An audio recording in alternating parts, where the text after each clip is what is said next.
우리 인생을 보면은 하나님이 사랑하는 자녀들인 여러분과 저를 항상 직선대로로 이 평탄한 길로만 인도하시지는 않는다라는 사실입니다. 때로는 평탄대로로도 가게 하지만은 때로는 눈물의 골짜기를 지나게 하는 것도 우리가 살아오면서 느낍니다. 예를 들자면은 이스라엘 백성들이 애굽에서 430년 동안 노예 생활했어요. 길지 않은 해죠. 430년. 그러면은 적각거리 흐르는 땅에 사실은 이 해안가, 지중해 해안을 끼고 올라오면은 지금은 자동차로 한 대여섯 시간이면 가고 그 옛날에는 걸어서 길게 잡아야 일주일만 걸으면은 적각거리 흐르는 가나안 땅에 들어갈 수가 있었습니다. 근데 이제 출애굽기 13장에 보면 뭐라고 나오냐면은 블레셋 사람의 길 할 때 블레셋 사람의 길은 블레셋 사람들이 지중해 주변에 지중해 해안 옆에 뭐 가드, 가사, 아스돗, 아스글론 이런 지역에 머물렀어요. 그래서 블레셋 사람의 길은 해안 길은 가까울지라도 저들이 전쟁을 보면 뉘우쳐 되돌아갈까 함이더라. 따라서 하나님께서 이스라엘 백성들을 광야 홍해길로 인도하셨더라 이렇게 말씀하고 있어요. 그러니까 최단거리로 이스라엘 백성들을 인도하신 것이 아니라 광야길로 인도하셨어요. 그리고 신명기 8장에 보면 하나님께서 너희를 광야길로 인도하신 것을 생각해 봐라. 그 이유는 너희들을 낮추시고 너희들을 시험하사 너희들이 하나님의 율법을 지키는지 아니 지키는지 알고자 함이라. 내가 광야길을 걸어가면서 때로는 줄이기도 했지만은 그래서 만나로 너희들에게 먹이셨다는 것을 너희들이 기억하라. 그 이유는 사람이 떡으로만 사는 것이 아니라 하나님의 입에서 나오는 말씀으로 살게 하려 함이라 이렇게 말씀하고 있어요. 그래서 일주일이면 갈 수 있는 이 적각거리 흐르는 땅을 하나님께서는 광야 40년을 저들로 하여금 걷게 하신 다음에 적각거리 흐르는 땅으로 들어가게 하셨습니다. 광야 40년이 손해나는 그러한 기간이었을까? 되돌아보면 절대로 안 그렇죠. 첫째는 오합지졸들이 일주일 만에 이 가나안 땅에 들어갔다면 가나안 땅에 7족속이 살고 있었기 때문에 7족속들한테 다 진멸당했을 것입니다. 40년 동안 광야 생활하면서 첫째 저들이 하나님께로부터 율법을 받았고 또 하나님의 인도하심을 받았고 그리고 하나님 백성으로 거듭나서 새로운 사람들이 돼서 가나안 땅으로 들어간 것을 알 수 있습니다.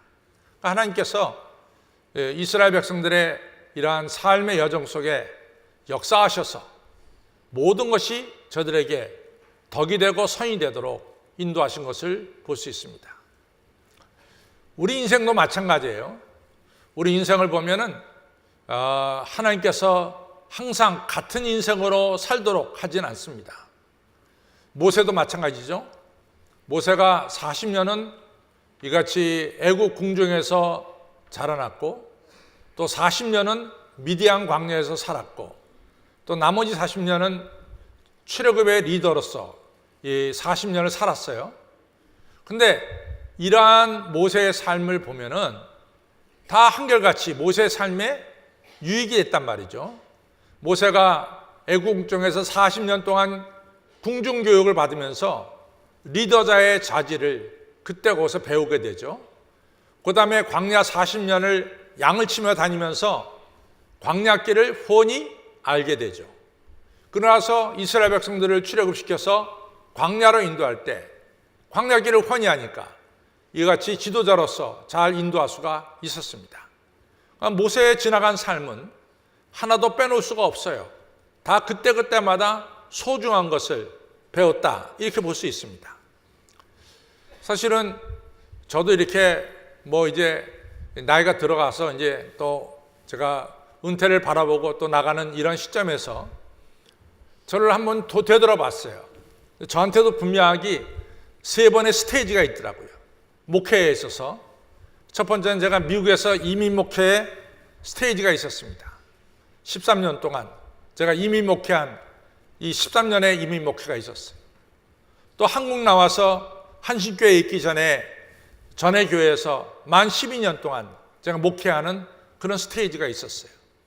그리고 여기 2005년부터 이제는 제가 은퇴할 때까지의 이 한신교회에서의 목회가 있습니다. 그러니까 그런 저의 삶에 이같이 3번 나눌 수 있는 스테이지마다 하나님께서 다 저에게 하나님의 계획대로 훈련시키고 인도하셨다는 사실을 알 수 있습니다. 그러한 기간 동안 직선대로였느냐? 절대로 그렇지 않죠. 때로는 눈물의 골짜기를 지날 때도 있고 때로는 대로를 지날 때도 있고 이런 여러 과정이 있었습니다. 그러나 되돌아보면 어느 과정 하나 버릴 수 있는 과정은 없었어요. 다 하나님께서 저를 위해서 가장 좋은 길로 훈련시키고 인도하셨다. 이런 고백을 할 수밖에 없습니다. 마찬가지로 오늘 우리 야곱의 삶을 생각하는데 야곱의 삶도 삶의 스테이지가 분명합니다. 첫째 야곱의 삶의 스테이지는 어디냐면은 브엘세바예요. 브엘세바가 야곱의 고향입니다. 브엘세바에서의 삶의 스테이지, 삶의 장. 그 다음에 브엘세바를 떠나서 야곱이 어디로 가냐면 밧단 아람으로 갑니다. 밧단 아람에서 20년을 살아요. 밧단 아람에서의 이 야곱의 삶. 그 다음에 야곱이 밧단 아람에 나와서 야복강을 거쳐서 브엘세바에 살다가 마지막은 야곱이 어디서 살다가 죽냐면은 애굽에서 살다가 죽습니다. 같이 야곱의 삶도 브엘세바, 밧단 아람 그리고 애굽 분명하게 삶의 스테이지가 있습니다. 먼저 브엘세바에서의 삶의 스테이지를 보면 이래요. 창세기 25장을 보면은 아브라함이 175세에 소천하게 됩니다. 그래서 아브라함이 소천하면서 이제 창세기 25장에는 아브라함의 아들 이삭과 며느리 리브가가 자식을 낳게 돼요. 근데 이삭과 리브가가 결혼한 것은 몇 살 때 결혼했냐면 40세에 결혼했어요. 근데 자식은 언제 출산하냐면 60에 가서 출산합니다. 그러니까 20년 만에 아기를 낳죠. 근데 우리가 잘 아는 대로 아기는 쌍둥이였어요. 먼저 나온 에서는 온몸이 붉고 살깔이 갑옷 같아서 이름하기를 에서라 했다. 이렇게 성경은 말하고 있어요. 두 번째 나온 아이는 형의 발꿈치를 잡고 나왔다. 그래서 이름하기를 야곱이라고 불렀습니다. 그런데 야곱이 모태에서부터 형의 발꿈치를 잡고 나왔듯이 야곱의 마음속에는 항상 자기가 장자가 되어야 되겠다는 꿈이 있었어요. 장자의 꿈이 있었습니다. 메소포타미아 지역에서는 장자를 돈으로 살 수 있는 그런 제도가 있었어요. 그러니까 야곱은 어떻게 해서라도 형이 누리고 있는 장자의 권리를 자기는 가지고 싶었단 말이죠. 그래서 야곱이 어떻게 하면 장자의 권리를 가질 수 있을까 깊이 생각했어요. 생각한 중에 야곱이 깨달은 것은 뭐냐면 형의 약점을 이용하자. 형의 약점을 이용해서 장자의 권리를 사야 되겠다. 이런 생각을 가진 거죠. 형의 약점이 뭐냐? 형이 배만 고프면은 이성을 잃어버려요.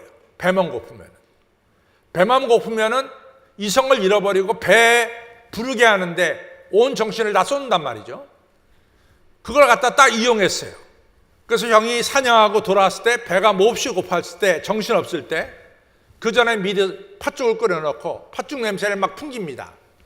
그때 형 에서가 야 동생아 그 팥죽 한 거는 내게 달라. 그랬더니 그때 이제 야곱이 얘기하죠. 형님 형의 장자권을 저한테 팔면은 제가 이 팥죽을 드리겠습니다. 내가 그랬죠. 형 에서는 배가 고프면 이성을 잃어버린다고. 그러니까 형은 내가 뭐 먼저 태어났으니까 평생 내가 장자지. 내가 뭐 둘째겠냐. 그러니까 별 생각 없이 그래 너 네가 장자 가져라. 그래서 팥죽한 것을 받아 먹습니다. 근데 성경은 나중에 뭐라고 말하냐면 이 에서의 행동을 갖다가 경홀히 여겼더라. 하나님 주신 축복을 경홀히 여겼더라. 이렇게 말해요. 그 다음에 이제 그 아버지 이삭이 연세가 드셔서 앞이 안 보여요. 이건 창세기 27장으로 넘어가서 얘기하는 겁니다. 그때 아버지가 세상을 떠나기 전에 장자에게 축복을 해주는 이런 전통에 따라 축복을 하려고 그랬어요. 아버지 이삭에 있어서는 아무리 야곱과 에서 속에 에서 사이에 팥죽 가지고 거래했어도 아버지 이삭의 큰아들은 에서지 절대로 야곱이 큰아들이 아니에요. 밑에서 지 둘이 뭘 했든 간에 관계가 없어요. 아버지에게 있어서는 큰아들이 에서입니다. 그래서 에서를 불러다가 내가 너한테 이같이 축복해 주겠다 이런 이제 말씀을 하죠. 야곱은 자기가 장자의 축복을 받고 싶은 거야.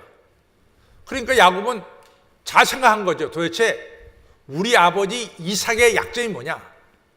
우리 아버지 이삭의 약점이 뭐냐? 그걸 갖다 생각한 거예요. 생각하니까 분명하게 두 가지가 나와.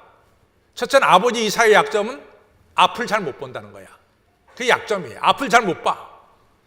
두 번째는 음식을 후대하게 잘 대접하면은 너무 좋아하셔. 정신을 잃어. 너무 좋아하셔. 그러니까 야곱이 딱 그 두 개를 낚아채가지고 어머니한테 받은 아주 아버지 좋아하는 음식을 가지고 들어가서 아버지 안 못 보는 약점을 이용해서 형 에서가 받아야 될 축복을 야곱이 가로챘습니다. 그것이 창세기 27장에 나오죠. 그러고 나서 야곱은 더 이상 그 땅에 살 수가 없었어요. 왜냐하면 에서가 우리 아버지 돌아가시는 날 내가 내 동생 야곱을 죽이겠다 그랬어요. 그러니까 어머니 리브가가 내가 한날에 니네 아버지 장례식도 치르고 네 장례식도 치를 수 없다. 그러니까 너는 빨리 짐 싸가지고 내 친정에 있는 밧단 아람으로 가라 그랬어요. 그래서 야곱이 창세기 28장에 브에세바 고향을 떠나서 밧단 아람으로 가게 되는 거죠. 자, 이런 브에세바에서의 야곱의 삶을 우리가 정리하면은 어떻게 정리가 되겠어요? 목적을 위해서는 수단 방법을 가리지 않는 삶이었다. 목적을 위해서는 수단 방법을 가리지 않는 삶이었다. 그렇게 정리될 수 있어요. 장자권을 사기 위해서 팥죽 팔아먹었죠. 장자권 축복을 받기 위해서 아버지 속였죠. 아버지 약점을 이용했죠. 그러니까 이 목적을 위해서는 수단 방법을 가리지 않는 삶이 야곱의 브엘세바의 삶이었다라고 하는 겁니다. 제가 이제 전에 있던 교회에 이 교인이었던 분 대기업에 이사직을 했어요. 그분이 이제 그 대기업을 그만두시고 나서 저한테 그런 얘기를 해요. 목사님, 제가 대기업에서의 생활을 생각해 보니까 승진을 위해서 수단 방법을 가리지 않는 삶이었습니다. 그러니까 과장이 되면 부장이 돼야 되고 부장이 되면은 상무가 되든지 이사가 돼야 된단 말이지. 이게 진급이 안 되면은 이게 안 되는 거 아니에요. 그러니까 대기업에서 자기가 진급하기 위해서 승진하기 위해서 물불을 안 가리는 삶을 살았습니다. 그런 얘기를 하더라고요. 여러분들 우리가 어디 사회에서 있든지 간에 이 진급을 위해서 정말로 정신없이 일하지 않습니까? 제가 이제 서청저서에 가서 가끔 예배를 드리는데 서청저 서장이 그래요.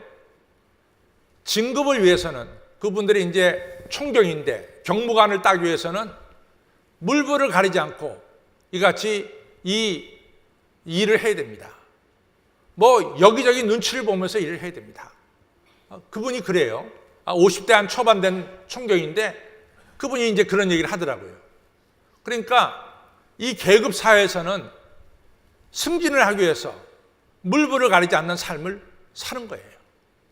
근데 이제 우리 그 교인이 한 얘기가, 목사님, 제가 이같이 퇴직하고 보니까 제가 대기업에서의 삶을 한마디로 말하면은 저는 머슴살이를 했습니다. 이런 얘기를 하더라고요. 아마 자기 느낌에는 뭘 가지고 자기가 이렇게 정신없이 살았나, 이런 아마 생각을 했던 것 같아요. 그러니까 주인만을 위해서 머슴살이 한 것이 바로 자기 인생이 아닌가, 뭐 이런 얘기를 저한테 했습니다. 어쨌거나 야곱이 브엘세바의 삶은 목적을 위해서는 수단 방법을 가리지 않는 삶이었어요. 제가 누누이 얘기했지만은 야곱에 나오는 지금 그 시대는 지금부터 약 4,000년 전의 시대예요. 4,000년 전. 그러면 지금 2019년에 세계 인구가 75억이라고 친다면은 4,000년 전에 세계 인구가 어떻게 됐을까? 저는 1억 미만이라고 생각합니다. 1억 미만. 1억 미만은요, 그 당시 이제 시족사회가 이제 부족사회가 되는 거 아니에요? 그러니까 시족들이 한 200~300명 모여 살 거라고. 그 다음에 한참 가서 또 시족들이 모여 살 거라고. 그런 시족들이 한 1억 전 세계에 흩어져 살고 있었겠죠. 그러니까 자기 시족사회만 떠나면은 모든 게 다 광야라고. 허벌판이란 말이죠. 그러니까 야곱이 브엘세바를 떠나서 바단 아람으로 간다는 것은 매우 위험스러운 인생의 여정입니다. 매우 위험스러운 인생의 여정이죠. 그래서 이제 야곱이 이제 가는 거예요. 태양이 지면은, 해가 지면은 어두워지니까 거기서 잘 수밖에 없어요. 밤길에 어딜 갑니까? 또 우리가 아는 대로 대부분의 사나운 짐승들은 밤에 다녀요. 밤에. 야행성입니다. 밤에 자꾸 막 잡아먹고 그러잖아요. 그래서 밤에는 움직일 필요가 없어요. 그러니까 야곱이 정말 두려운 가운데 루스라는 그 광야에서 홀로 잠을 자는 거죠. 근데 꿈속에서 하늘이 열리더니 사닥다리가 내리더니 천사가 오락내락 하더니 하나님 위에 계신 거야. 하나님 말씀하시기를 나는 네 조부 아브라함의 하나님이고 너의 아버지 이삭의 하나님이다. 내가 누운 땅을 너한테 줄 것이며 네 자손이 하늘의 별처럼 바닷가의 모래알처럼 많을 것이다. 그리고 28장 15절에 야곱아, 내가 네가 어딜 가든지 너를 지키며 네가 다시 여기 돌아올 때까지 내가 너를 인도하며 너에게 향한 하나님의 목적이 다 이룰 때까지 내가 너를 떠나지 않겠다. 이런 중요한 말씀을 주셨어요. 야곱은 깜짝 놀랐죠.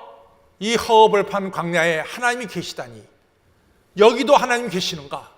그래가지고 거기다가 제단을 쌓기로 했잖아요. 나중에 그것이 베델로 이름이 바뀌죠.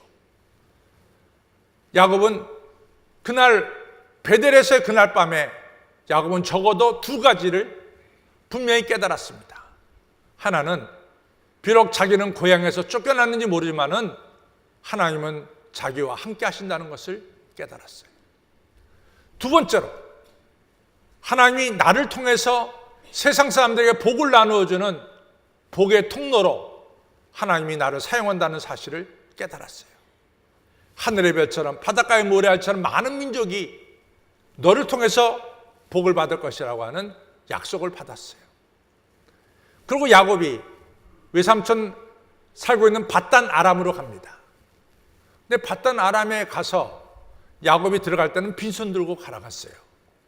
야곱이 외삼촌 집에 가니까 외삼촌에 딸이 둘 있어요. 큰 딸이 레아고 둘째 딸이 라헬입니다.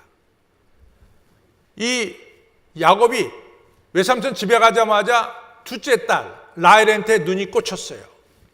난 저 딸하고 결혼하고 싶다. 이렇게 된 거죠. 그래서 외삼촌 라반한테 말합니다. 제가 외삼촌의 둘째 딸 라헬과 결혼하고 싶습니다. 그러니까 좋다. 그럼 내 딸을 네 부인으로 취하려면은 7년을 일해라. 7년을. 그래서 아시는 대로 야곱이 7년을 하루같이 일했어요. 그리고 이제 신방을 차렸는데 밤중에 야곱이 있는 방에 신부가 들어왔어. 그 신부를 그날 밤 지내고 아침에 보니까 레아가 들어온 거야. 라헬이 안 들어오고. 외삼촌이 속인 거지. 근데 레아는 무슨 특징을 가졌느냐? 시력이 나빠, 시력이. 시력이 나쁜 딸이 레아야. 자기 아버지 앞을 안 보인다고 아버지 속였더니 부인을 갖다가 집어넣은 게 눈 나쁜 부인을 갖다가 집어넣었다고. 그대로 당했죠. 그대로 당했다고. 아버지 속였더니 자기가 그대로 당했어요. 야곱이 이런 얘기를 합니다.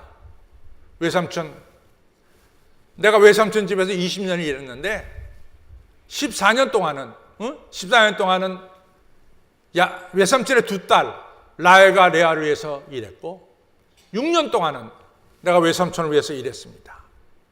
20년 동안 내가 성실과 진실과 근면으로 내가 외삼촌 집에 일했습니다.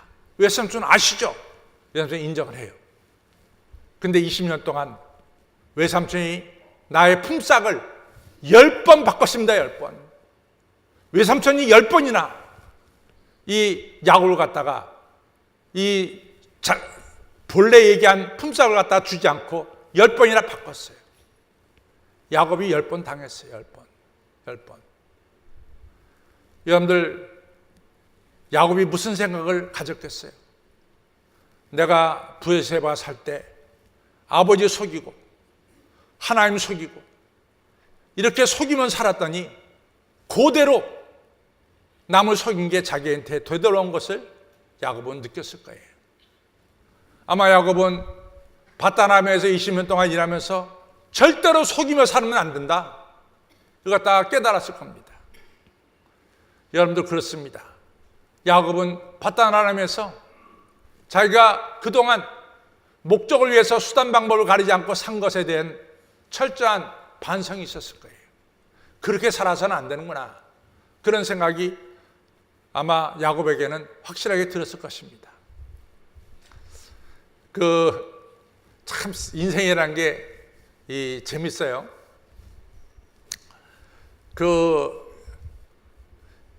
여러분들 다 자식을 키웠어요.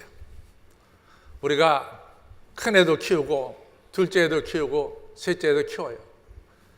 그럼 키울 때 보면은 어떤 놈 말 안 듣는 놈이 있어.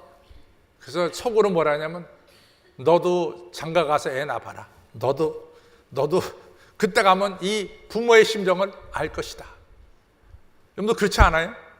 우리가 이 애를 키우다 보면은 아주 그냥 이 말 안 듣는 자녀가 한 명 있다고. 근데 얘가 시집장가 가서 보니까 걔가 난 아이도 똑같이 말 안 들어. 그러면 여러분들 뭐라고 속으로 그거 봐라. 너 자랄 때 그러더니 네가 이제 와서 그 교육을 받는구나. 우리가 그런 얘기합니다. 마찬가지로 야곱도 똑같아. 자기 아버지 속였더니 바다나람에서 외삼촌 10번이나 속임을 당했어요. 10번이나. 그리고 이제 야곱이 빈손 들고 왔지만 가족 많이 늘려놓고 그 다음에 재산도 한 번에 가져갈 수 없이 두 번에 나눠서 가져갈 수밖에 없는 두 떼를 이뤘어요. 그리고 이제 고향 브에세바로 내려가는 거야. 내려가는데 야본 강가에서 이 야곱이 있는데 소식이 들려왔어. 그 소식이 뭐냐면 형 에사가 20년 전의 일을 잊지 않고 군대 400인을 데리고 야곱을 죽이러 온다는 거야. 야곱이 두렵기 시작했습니다. 엄청나게 가족도 많고 재산도 많았지만은 형 에사가 죽인다 그러니까 두렵기 짝이 없는 거야. 자기도 죽고 가족들도 다 죽을 것 같아. 두려워서 야복강가를 이가 다니면서 하나님 두렵습니다. 우리 가족을 지켜주세요 하고 기도할 때 누군가 야곱의 등 뒤를 쳤어. 보니까 하나님의 사자야. 야곱이 밤새 하나님의 사자와 이같이 씨름했다 그랬습니다. 도대체 야곱이 밤새 하나님의 사자와 씨름한 게 뭘까? 그 내용이 뭘까? 궁금하지 않습니까? 단순하게 야곱이 내 가족 지켜주세요 이것만 밤새도록 외쳤을까? 전 그렇게 생각하지 않습니다. 제가 미국에서 목회할 때 우리 교인 중에 한 분인데 그분이 나중에 이제 장로님이 되셨어요. 그분이 꽤 괜찮게 삽니다. 아주 이민 생활에서 성공한 분인데 그래갖고 자동차도 여러 대 있는데 그날은 이분이 렉서스 SUV 자동차를 몰고 회사에 나갔다가 회사에서 들어가는 길에 이분이 사람을 쳤어요. 사람 인사사고가 났어. 그리고 그 사람이 친 사람이 죽었어요. 이분이 보험이 좋은 게 있기 때문에 죽은 사람에 대해서 원하는 대로 다 보상을 해줬어요. 근데 문제는 이 장로님이 문제야. 장로님이 그 다음 그 사건이 일어나고 나서부터는 바깥을 못 나가. 왜냐하면 자기가 운전하다가 이 과실치사이기 때문에 보험 다 돈으로 다 해결될 수 있는 거니까 다 해결됐어요. 근데 자기가 사람을 쳐서 한 명이 죽었다는 이 죄책감 때문에 이분이 시름시름 앓기 시작해요. 나중에 이분이 일어나질 못해. 이 죄책감 때문에. 그래서 제가 미국에 갔더니 부인 되는 권사님이 목사님, 우리 장로님 큰일 났습니다. 자초지종을 얘기했나? 그때서 자동차 사고 난 것도 알았죠. 쭉. 죄책감 때문에 어쩔 줄 모른다는 거야. 아주 팽이 되다시피 했다는 거야. 저 사람이. 그 목사님 오셔서 기도해달라고. 가서 예배 드렸어요. 죄책감이 무서운 거예요. 죄책감은 사람을 꼼짝 못하게 만듭니다. 사람을 갖다가 죄책감은 사로잡아요. 움직이지를 못하게 만들어. 야곱이 바로 그 죄책감이 있었을 거 아니에요. 내가 눈먼 아버지, 안 보이는 아버지 속였고, 내가 하나님 속이고, 내게 엄청나게 잘못했구나. 그걸 갖다가 바다나라면서 깨달았어. 남 속인 게 잘못된 것을. 그날 밤새 야곱은 하나님께 회개기도 했어요. 하나님, 내가 아버지 속이고 하나님 속이고 형 속인 거 용서해 주세요. 제가 목적을 위해서 수단 방법을 가리지 않고 산 거 용서해 주세요. 밤새 씨름하며 살았다고. 그때 하나님께서 야곱의 환도뼈를 쳤어요. 야곱의 환도뼈를 쳤다는 것은 야곱의 옛사람이 죽었다는 거야. 그리고 야곱이 새 사람으로 거듭났다는 거야. 그래서 야곱의 이름이 이스라엘로 바뀌잖아요. 환도뼈가 위골되고 나서 옛사람이 죽고 나서 야곱의 이름이 야곱에서 이스라엘로 바뀌는 겁니다. 그리고 그 다음 날 야곱의 얼굴에 분이엘의 햇살이 성령의 능력이 야곱에게 임하는 놀라운 역사가 일어난 거예요. 여러분, 바단 아람에서의 야곱의 삶, 그것은 남 속이는 것이 잘못됐다는 것을 깨달은 삶이고, 야복강가에서 야곱은 자기의 저지른 죄를 회개하고 용서받고 새 사람이 되는 이러한 놀라운 변화의 역사가 일어난 것이 바로 야복강가입니다. 이것이 야곱의 두 번째 삶의 스테이지예요. 야곱이 변했어요. 야곱이 새 사람이 됐어요. 그 전까지만 해도 야곱은 형이 군사 400명을 데리고 온다 할 때 벌벌벌 떨고 있었어. 근데 야곱이 죄사함 받고 하나님과 올바른 관계가 되고 나서 형 에서를 보니까 형님을 배우니 하나님 뵌 것 같습니다. 너무나 형과의 관계가 올바른 관계가 되는, 화해 관계가 되는 역사가 일어났어요. 하나님과의 관계가 해결되니까 이웃과의 관계도 해결되는 역사를 보게 됩니다. 여러분, 제가 어느 곳에 가니까 저한테 그런 얘기를 해요. 목사님, 요즘 우리 한국교회가 이같이 힘을 잃었습니다. 한국교회의 힘을 잃은 이유를 좀 목사님 나름대로 얘기해 보시죠. 그래요. 첫째는 우리 한국교회가 열정을 옛날만큼 사라졌어요. 참 열정이 있었는데. 또 하나 한국교회가 바뀐 게 뭐냐면, 제가 초등학교 때 이 교회 집회 가면요, 회개하는 사람들이 많았어.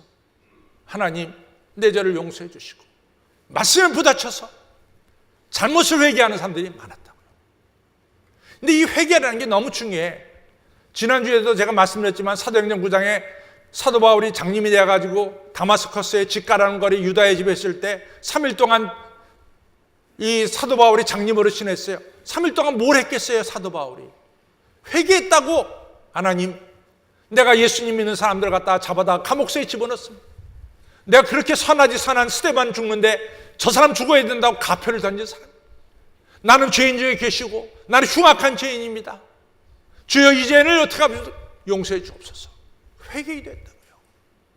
회개 기도가 끝나니까 하나님이 아나니아 보내서 이 사도 바울 눈뜨게 하고 세례 줘가지고 성령 충만 받아 능력의 사람으로 만들어 주셨잖아요.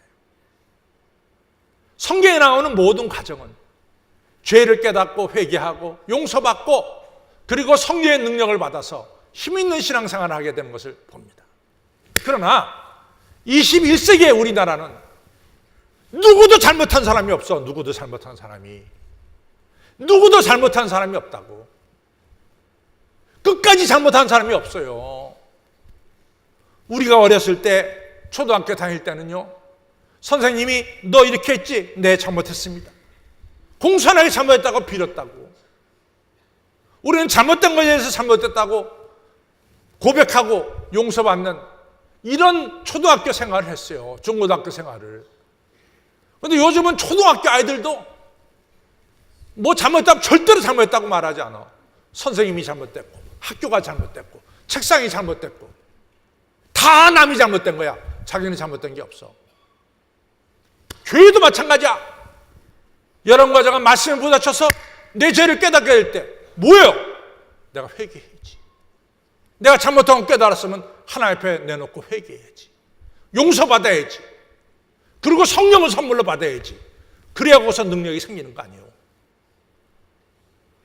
요즘 한국교회 우리가 말씀을 듣고 말씀 부딪혀서 눈물을 뿌려가며 회개하는 일이 어디 있어? 그게 사라졌다고. 근데 사실은 우리가 능력받는 것은 우리가 회개하고 용서받고 그 다음에 성령을 선물로 받을 때 우리는 능력의 사람이 되는 것이죠. 사랑하는 성도 여러분, 야곱이 변화된 것은 바로 야복강가에서 그의 옛사람 환도뼈가 위골되고 옛것은 지나가고 네 이름이 뭐냐? 야곱입니다. 네 이름은 앞으로 이스라엘이라. 이스라엘 바뀌는 서역사가 일어났습니다. 이것이 두 번째 야곱의 삶의 스테이지요. 세 번째는 야곱이 두 때의 재산을 가지고 왔지만 이 흉년으로 말미암아 빈털터리가 됐어요. 그래서 애굽 땅에 음식을 구하러 갔다고. 애굽 땅에 간 것은 음식을 구하러 간 거야. 있던 재산 다 없어지고. 근데 오늘 우리가 읽은 창세기 47장에 어떻게 얘기했어요? 두 때의 재산을 가지고도 에서가 온다니까 벌벌벌 떨던 야곱이 재산 하나도 없어도 오히려 애굽에 가서 곡식을 구하러 갔는 이런 입장이라도 그 당시 세계의 왕, 지금의 트럼프 같은 그런 위치에 있는 바로에게 하나님의 이름으로 축복하는 복의 통로가 되잖아요. 얼마나 담대한 사람이 되는 겁니까?